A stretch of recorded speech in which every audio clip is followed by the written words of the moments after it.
Sam बहादुर एक ऐसे महानायक की गाथा जो हमारे भारतीय सेना के पहले फील्ड मार्शल रहे, सैम मानेकशॉ, जिन्होंने 1971 के वॉर में 90,000 सैनिकों को आत्मसमर्पण पर मजबूर कर दिया।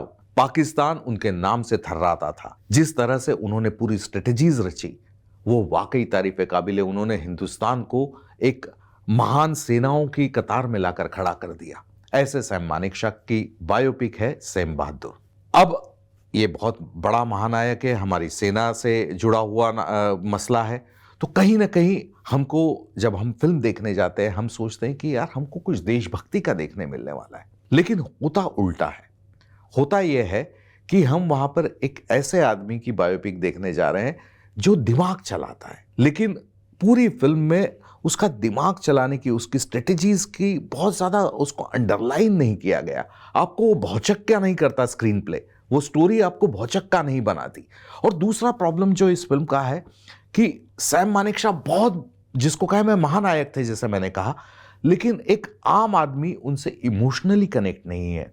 जब हम किसी महानायक की बायोपिक देखते हैं तो उससे हमारा कहीं ना कहीं इमोशनल कनेक्ट होना जरूरी होता है। और फिल्म अगर नहीं है तो वो फिल्म डायरेक्टर उसके सेलुलाइट के माध्यम से आपको कनेक्ट करवाता है, लेकिन यहां पर स्क्रीन प्ले जो रचा गया है वहां पर कहीं भी सैम मानेकशॉ से इमोशनल कनेक्ट आपका नहीं हो पाता है। और यही फिल्म का सबसे बड़ा ड्रॉबैक है। कहीं पर आप उसकी यात्रा में उसको सिर्फ एक विटनेस की तरह देखते रहते हैं। आप उसकी खुशी में खुश नहीं होते, आप उसके दुख में दुखी नहीं होता, आप उसको जब परेशान होता है उसकी परेशानी में परेशान नहीं होते, आप सिर्फ देखते रहते हैं। तो मेरे हिसाब से ये फिल्म एक डॉक्यू ड्रामा है।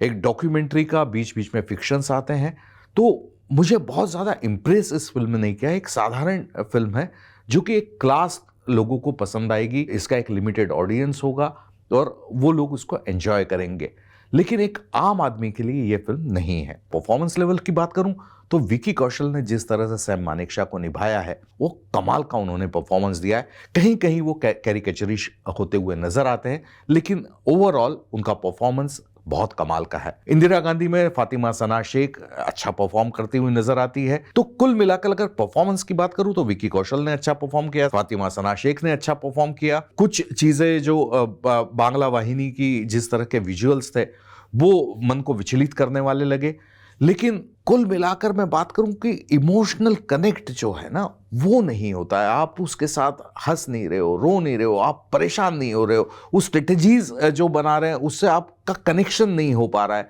आप में ना देशभक्ति की भावना जग रही है, आप एक थर्ड पार्टी विटनेस के तौर पर पूरी चीज़ें देख रहे हो, वो भी डॉक्यू ड्रामा जैसी चीज़ देख रहे हो। कहीं कहीं बीच बीच में ब्लैक एंड वाइट डॉक्यूमेंट्री के विजुअल्स यूज़ किए गए, तो बहुत ज़्यादा मुझे ये फिल्म पसंद नहीं आई। लेकिन सैम मानेकशॉ को जानना ज़रूरी है।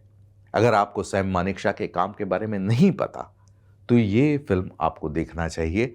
मैं ये नहीं कहूँगा कि ये बहुत महान फिल्म है, लेकिन सैम मानेकशॉ को जानना बहुत ज़रूरी है एक हिंदुस्तानी होने के नाते, इसलिए ये फिल्म देखी जानी चाहिए। मैं इस फिल्म को देता हूँ 5 में से 2.5 स्टार।